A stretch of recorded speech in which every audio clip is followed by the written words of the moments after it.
notre série d'été. On va prendre un moment pour prier. On va commencer. Père éternel, toi qui as tout créé et qui rendras pur tout ce qui entrera dans ta nouvelle création, donne-nous dès maintenant d'être davantage conscients que nous sommes des voyageurs sur la terre et que notre véritable foyer est auprès de toi par la grâce de Jésus-Christ. Amen. Pour réviser. Alors, ce matin, on va faire des vraies révisions parce qu'on n'a pas mis le texte à côté des œuvres. Donc, on va se préparer pour tout à l'heure, Chania et Pierre-Olivier, qui vont nous faire mémoriser avec les gestes. Est-ce qu'il y a quelqu'un qui se souvient la première œuvre, cette première peinture, qu'est-ce que c'était comme verset? Je ne manquerai de rien, très bien. La deuxième œuvre, je crois que c'était Lucie.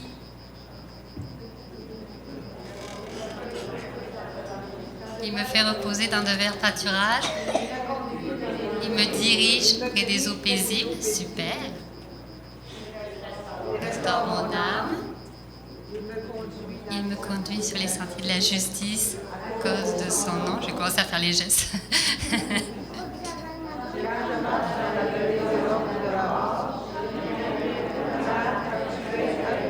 Excellent, waouh!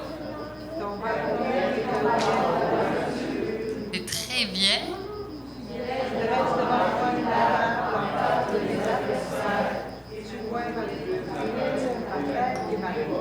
Alors, ça c'est celui-ci. Voilà, celui de ce matin, on vient de l'avoir, donc je l'avais pu le mettre sur le PowerPoint. Donc, c'est Rachel, je ne sais pas si elle est là ce matin. Elle n'est pas là, ben, on pense fort à elle, on la remercie. Donc, tu induis ma tête et ma coupe déborde. Donc, c'est vraiment inspirant visuellement. Merci à toutes les personnes qui ont fait des toiles. Et puis, je passe la suite. Oui. Jonathan, pour des annonces et aussi la lecture. Ceci dit, on va passer à la lecture biblique. Évidemment, l'enseignement d'aujourd'hui va détailler ce segment du psaume 23-là qui est « J'habiterai dans la maison de l'Éternel jusqu'à la fin de mes jours ». Donc, il y a cette idée-là, évidemment, de la maison de l'Éternel et d'une optique qui est là de rester là pour toujours. Donc, on va lire dans Apocalypse 21-22 jusqu'à 22-5, qui nous décrit finalement, ultimement, de quoi va avoir l'air notre présence à côtoyer Dieu dans ce qui est qualifié de son temple ou sa maison. Apocalypse 21, verset 22. « Je ne vis pas de temple dans cette ville, car elle a pour temple le Seigneur, le Dieu Tout-Puissant, ainsi que l'agneau. La ville n'a besoin ni du soleil, ni de la lune pour l'éclairer, car la gloire de Dieu l'illumine et l'agneau est sa lampe. Les nations marcheront à sa lumière, et les rois de la terre y apporteront leur richesse. Les portes de la ville resteront ouvertes pendant toute la journée, et même elles ne seront jamais fermées, car là, il n'y aura plus de nuit. On y apportera la splendeur et la richesse des nations, mais rien d'impur n'entrera dans cette ville, ni personne qui se livre à des pratiques abominables et aux mensonges. Seuls entreront ceux dont le nom est inscrit dans le livre de la vie, qui est celui de l'agneau. L'ange me montra aussi le fleuve d'eau de la vie, brillant comme du cristal, qui jaillissait du trône de Dieu et de l'agneau, et coulait au milieu de la place de la ville. De chaque côté du fleuve se trouve l'arbre de la vie, qui donne des fruits 12 fois par année, une fois chaque mois. Ses feuilles servent à la guérison des nations. Il ne s'y trouve plus rien qui soit frappé par la malédiction de Dieu. Le trône de Dieu et de l'agneau sera dans la ville, et les serviteurs de Dieu l'adoreront. Ils serviront sa face, et son nom sera inscrit sur leur front. Il n'y aura plus de nuit, ils n'auront besoin ni de la lumière d'une lampe, ni de celle du soleil, parce que le Seigneur Dieu répandra sur eux sa lumière, et ils régneront pour toujours. Je vais inviter Yvon pour l'enseignement de ce matin. Donc, c'est une invitation à tous. On va tasser ça. Alors, ça me fait plaisir d'être avec vous ce matin pour vous parler de la parole de Dieu. Et avant de commencer ce message-là, peut-être une chose, vous savez, c'est important ce que Jonathan nous a dit tout à l'heure au niveau de la nouvelle plateforme des dons. Notre but, c'est de simplifier notre comptabilité, tout ça. Et je vous encourage au niveau des dons d'être fidèles, de continuer généreusement à faire des dons à l'Église. On a un petit retard au niveau des dons. On vous le dit présentement, c'est rare qu'on vous parle dessous. Mais moi, j'ai eu le mandat du conseil de vous le dire à ce moment-là. Puis, comme on dit, c'est des choses que ça ne me dérange pas de vous dire. D'être fidèle. C'est une manière aussi d'adorer le Seigneur dans la continuité de nos dons avec ça. Alors, aujourd'hui, je suis en remplacement de Will. Will était supposé être la personne toute indiquée pour être ici aujourd'hui. Malheureusement, petit retard pour lui. Il va être là la semaine prochaine. De telle manière que le message que j'étais supposé d'emmener la semaine prochaine, je l'amène aujourd'hui. Donc, dans la séquence des versets, soyez pas surpris, on ne fera pas aujourd'hui. Oui, le bonheur et la grâce m'accompagneront tous les jours de ma vie. Ça aurait été merveilleux, n'est-ce pas? Mais j'ai encore mieux. J'habiterai dans la maison de l'Éternel jusqu'à la fin de mes jours. C'est moi que ça a tombé. Je suis donc bien béni d'avoir cela. Donc, on va parler, et pour ceux peut-être qui sont moins au courant présentement, vous écoutez ça sur Internet, le culte pendant l'été, l'Église évangélique d'aujourd'hui est raccourci. Il est là pour un culte familial. Il veut inclure des enfants. Et on va avoir donc, j'espère bien, certaines inclusions là-dedans qui vont se faire également. Et c'est commencé, et je vous demande déjà votre participation à tous. Et que vous soyez petits, grands, l'exercice n'est pas compliqué. J'aimerais donc que vous participiez quand ça va être le temps. Pas tout de suite, là. Levez votre main, OK? C'est quand même assez facile. On lève la main et vous la conservez en l'air aussi longtemps que ça s'applique à vous. Là, vous allez vous dire, mais qu'est-ce qu'il va nous demander? Mais vous n'allez pas rester 15 minutes de temps les mains dans les airs, je vous le garantis. Première question. Combien de temps êtes-vous allé loin de votre maison? Donc, dans lequel vous n'avez pas couché dans votre maison, vous étiez à l'extérieur. Vous étiez ailleurs. Donc, écoutez bien la question, mais moi, m'a donné l'exemple en haut. M'a commencé. Tous ceux qui sont partis au moins une journée pour coucher à l'extérieur, aller dans un autre pays, etc., levez la main. Au moins une journée, on la garde en l'air. Oh, on s'aperçoit que la très grande majorité ont au moins passé une journée à l'extérieur. Bravo! Gardez ça en l'air. Non, gardez ça en l'air. Ils ont baissé. Gardez ça en l'air. Quels sont ceux maintenant que c'est au moins une semaine. Ceux que c'est en bas d'une semaine, vous baissez votre main. Oh, il y en a encore pas mal qui sont là. Une semaine, c'est exemple, une semaine à Cuba, dans ce style-là, OK? Maintenant, quels sont ceux que ça fait au moins un mois? Oh, plusieurs mains se baissent.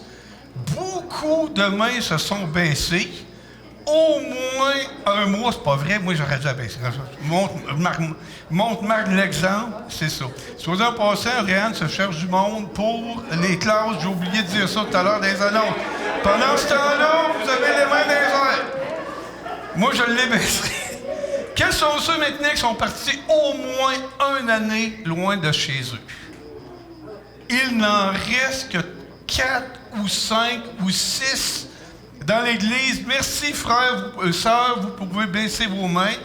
Et voyez-vous, c'est pour dire que à divers degrés, on a tous vécu pratiquement cette expérience d'être à l'extérieur de notre maison. Pour une durée de temps variable. Il y en a, c'est pour des vacances. Il y en a, c'est l'amour, aller rejoindre le conjoint. Parfois, c'est le travail. Parfois, c'est des obligations que nous avons professionnelles. Maintenant, j'ai une deuxième question. Et cette fois-ci, encore une fois, tout le monde participe. J'ai aimé ça. Tout le monde a participé. Je veux la participation des enfants aussi, adolescents, tout le monde. J'aimerais ça que vous disiez oui à mon signal si vous avez vécu ces sentiments-là lorsque vous étiez loin de chez vous. OK? Si ça s'applique à vous, vous dites oui. OK? C'est quand même pas trop dur. Là, il y en a qui l'auront pas. Là. On va essayer pareil, OK? Imaginez-vous quand vous étiez parti.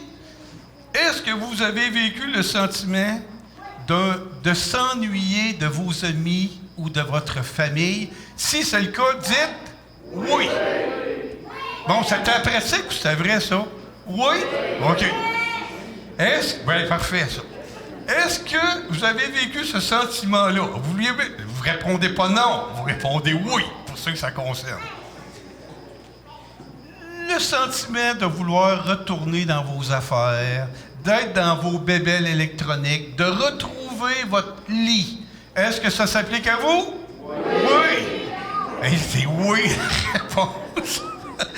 Maintenant, dernier point, une chance, c'est pas plus compliqué que ça, hein? On arrête la misère.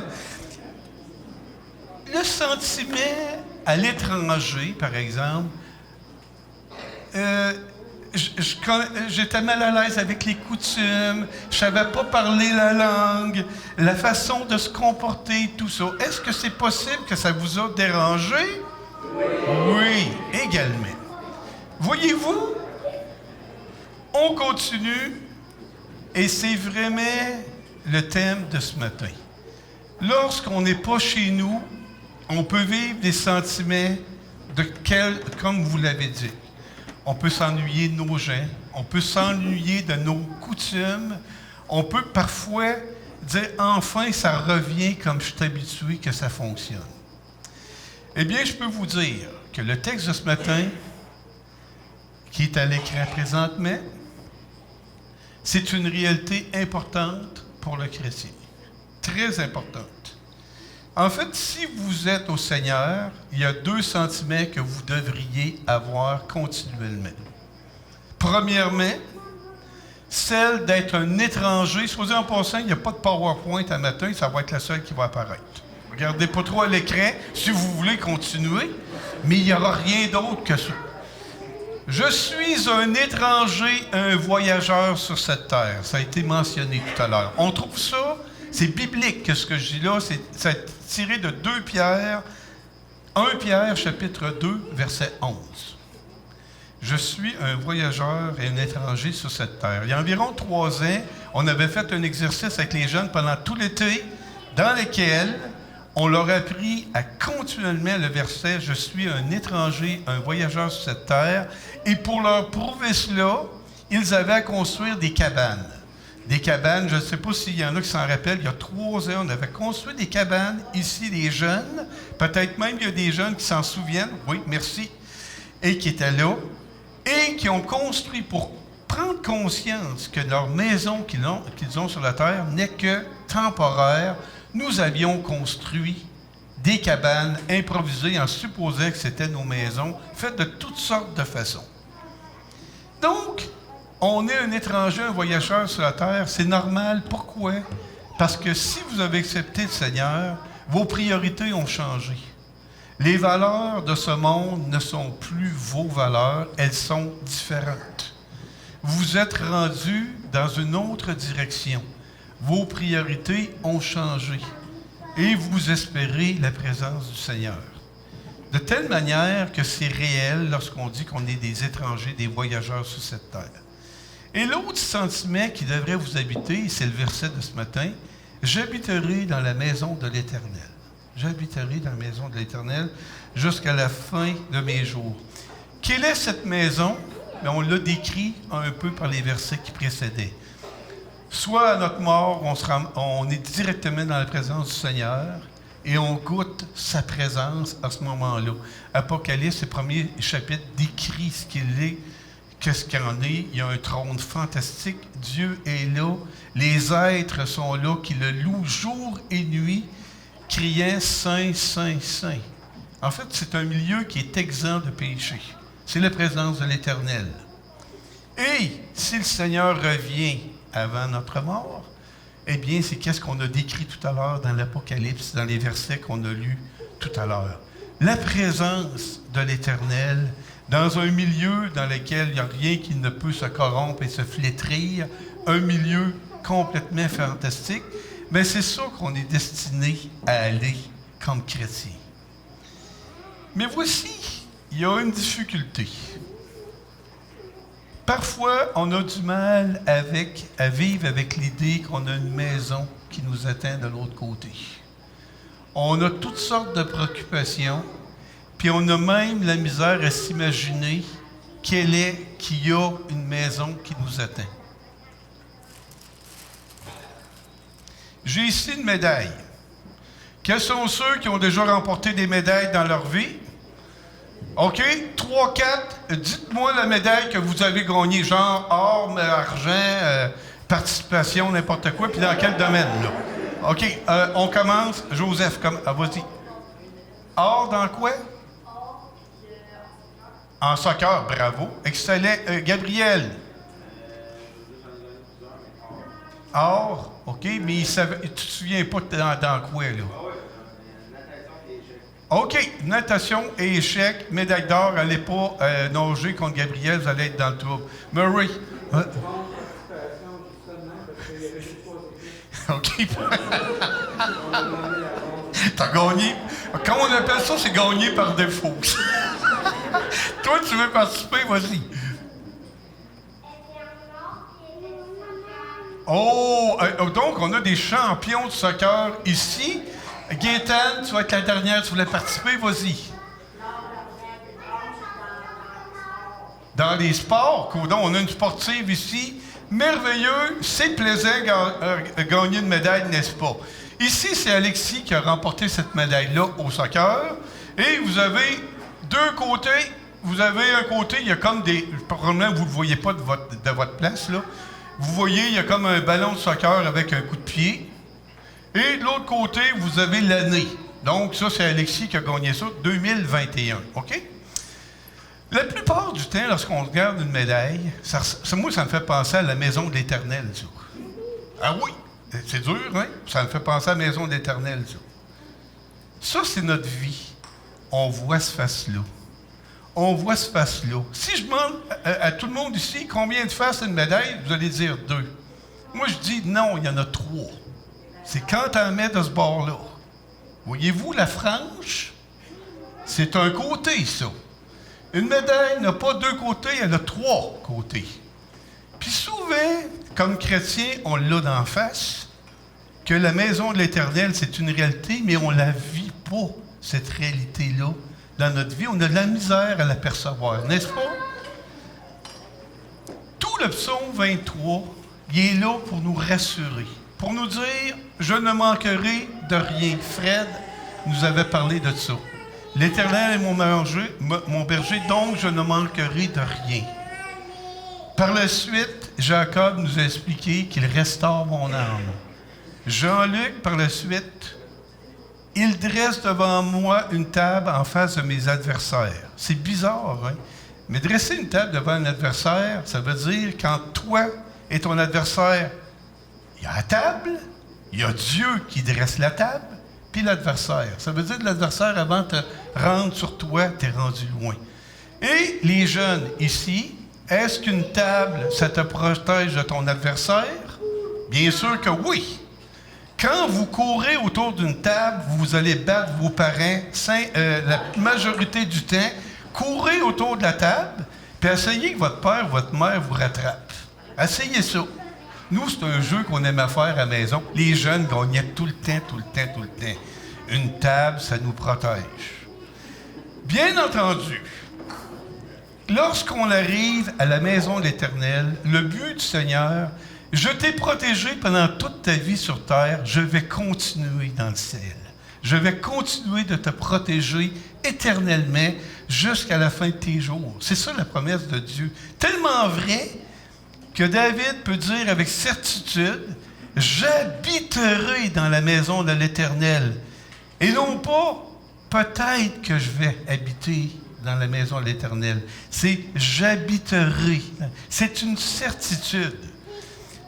Au courant de l'été, sans nommer le frère en question, il y a quelqu'un qui m'a partagé, pour la première fois cet été, j'ai eu l'assurance du salut. Avant, je savais que j'étais sauvé, mais j'avais des doutes. Mais maintenant, c'est disparu. Gloire à Dieu d'avoir cette certitude-là d'être sauvé et de pouvoir crier comme David, « J'habiterai dans la maison de l'Éternel. » Ça, c'est vraiment le message de l'Évangile. D'être sûr, à cause de la résurrection de Jésus, qu'on va me ramasser là également.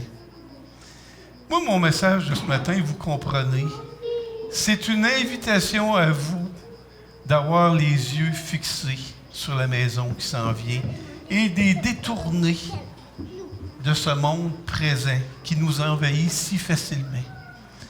J'ai quelque chose à vous raconter. J'aimerais ça vous raconter mon plus beau Noël. J'avais 11 ans. C'était un bateau. C'est un Noël magique. Je m'excuse parce que je repensais à mes parents et tout ça, là, qui sont disparus maintenant. Bon. À l'âge de mes 11 ans, j'ai vécu un Noël fantastique. Et vous allez voir, il y a un lien avec ce qu'on explique. Dans ce temps-là, on allait à la messe de minuit. Donc, on se lève à 11h30. On s'en va à la messe. C'est spécial, ça arrive une fois dans l'année. Après l'église, il y a le réveillon. Donc, on mange à 2h du matin. On faisait ça une fois par année. Puis après ça, on déballe les cadeaux. Ça arrivait une fois par année. Dans mon temps, je peux vous l'assurer, on recevait des cadeaux une fois par année. Une fois. Moi, j'étais habitué comme ça. À ma fête, il n'y en avait pas de cadeaux. Si tu vas avoir un cadeau, attends Noël. Puis t'es mieux d'être là. Sois là à Noël. Donc, c'était magique. C'est le moment dans l'année que tu reçois des cadeaux. On est jeune. J'ai 11 ans.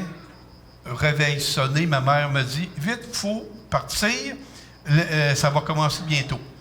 Donc, la maison est plus ou moins en pénombre. Puis on regarde autour. Il n'y a pas de boîte de cadeaux, il n'y a rien. On ne sait pas trop ce qui se passe. Puis on part les 6 et on s'en va à l'église. On revenait, puis là on se dit, il n'y a pas de cadeaux, il n'y a rien. Puis on est parti les 6. Il n'y avait personne qui restait à la maison. On revenait, on rentre à la maison et qu'est-ce qu'on voit? Incroyable! Des cadeaux partout dans les fenêtres de la maison. Là, on courait dans la maison, impressionné. Mais quels sont? Qui a mis les cadeaux là? Père Noël n'existe pas. Comment ça se fait que les fenêtres, partout? Eh bien, mes parents avaient eu la brillante idée d'installer, avant qu'on parte, tous les cadeaux, tu sais, dans les fenêtres, les encolures de fenêtres, les cadres de fenêtres, avaient fermé les rideaux. Et juste avant de partir, mon père, alors qu'on était dans l'auto, a ouvert les rideaux. Et quand on est rentré dans la maison, l'effet « wow » total. Wow! Quel beau Noël! Quel effet de surprise! Est-ce que les cadeaux étaient là devant mes yeux? Ben oui. Je n'avais, en fait, qu'à ouvrir le voile. Mais je n'avais pas la tête à ça. Vous comprenez où ce que j'en viens? La maison de l'Éternel est aussi vraie que ses cadeaux cachés en arrière de ce rideau. Nous n'avons qu'à ouvrir ce rideau-là, mais ce n'est pas nous autres qui fait le travail, c'est Jésus. Selon l'Épître aux Hébreux, il a déchiré ce voile qui nous met maintenant en présence de Jésus, de l'Éternel pour l'éternité. Et on est là, à ce moment-là. J'aimerais terminer avec une image que j'ai déjà utilisée, parce que c'est un message aussi que je veux pour les jeunes. Donc, je ne suis pas un bon jongleur, mais je l'ai déjà utilisé à l'église. C'est la deuxième fois, c'est pas grave. Je pense avoir à peine. OK, là, je suis désolé si ça tombe à terre, ceux qui font le ménage, là.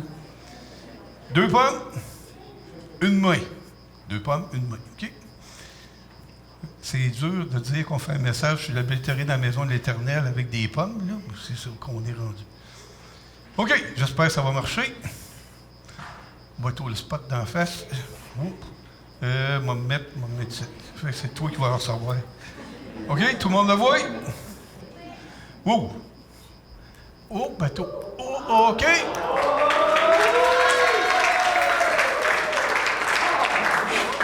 Je recommence.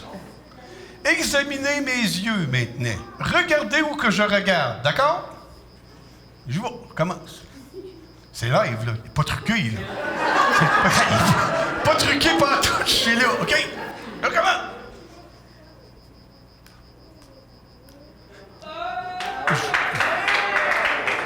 Je regarde en haut pour contrôler ma main en bas.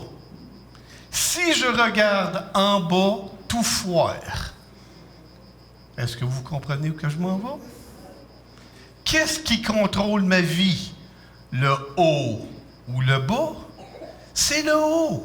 Je dois regarder en haut pour contrôler ce qui se passe en bas sur cette terre.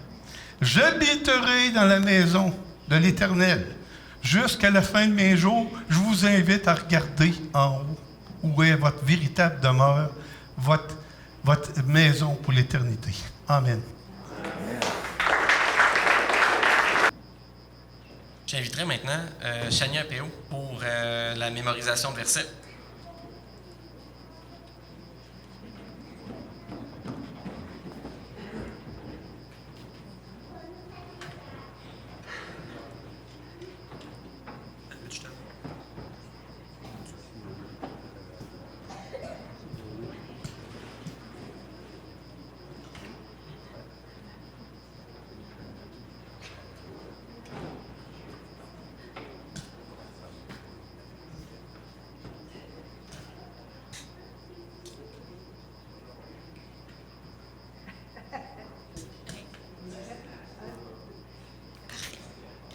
Donc, on peut y aller.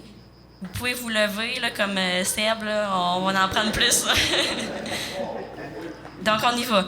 L'Éternel est mon berger, je ne manquerai de rien. Il me fait reposer dans de verts pâturages. Il me dirige près des eaux paisibles. Il restaure mon âme. Il me conduit dans les sentiers de la justice à cause de son nom. Quand je marche dans la vallée de l'ombre de la mort, je ne crains aucun mal, car tu es avec moi. Ta houlette et ton bâton me rassurent. Tu dresses devant moi une table en face de mes adversaires. Tu oins d'huile ma tête et ma coupe déborde. Oui, le bonheur et la grâce m'accompagneront tous les jours de ma vie, et j'habiterai dans la maison de l'Éternel jusqu'à la fin de mes jours. On va le refaire une dernière fois. L'Éternel est mon berger, je ne manquerai de rien. Il me fait reposer dans de verts pâturages. Il me dirige près des eaux paisibles. Il restaure mon âme. Il me conduit dans les sentiers de la justice à cause de son nom. Quand je marche dans la vallée de l'ombre de la mort, je ne crains aucun mal, car tu es avec moi. Ta houlette et ton bâton me rassurent. Tu dresses devant moi une table en face de mes adversaires. Tu oins d'huile ma tête et ma coupe déborde. Oui, le bonheur et la grâce m'accompagneront tous les jours de ma vie et j'habiterai dans la maison de l'Éternel jusqu'à la fin de mes jours. Super! T'es-tu prêt? Oh, et petit troupeau, écoute la voix de ton maître. Oh, et petit troupeau, suis sa voix, ses commandements, car ton berger t'aime tant, et il sait, oui, il sait ce qui est bon pour toi. Oh, et petit troupeau, suis sa voix, ses commandements. Oh, et petit troupeau, écoute sa voix de ton maître. Oh, et petit troupeau, suis sa voix, ses commandements, car ton berger t'aime, il te conduira, il te guidera et te protégera. Oh, et petit troupeau, suis sa voix, ses commandements. Wow! J'ai un bon troupeau. Juste avant de vous envoyer avec la bénédiction, on avait juste une annonce de plus. On avait pour l'école du dimanche, il nous manque encore pas mal à tous les groupes d'âge, des moniteurs, monitrices ou accompagnateurs, accompagnatrices, juste à être là. Fait que si jamais vous avez un intérêt particulier pour ça, venez nous voir, moi ou Andréane, puis on va s'organiser. On va essayer de faire des équipes ça s'en vient, la rentrée, fait que on va regarder ça ensemble. Alors Luc 12, 32, n'aie pas peur, petit troupeau, votre Père a choisi de vous donner le royaume. Amen.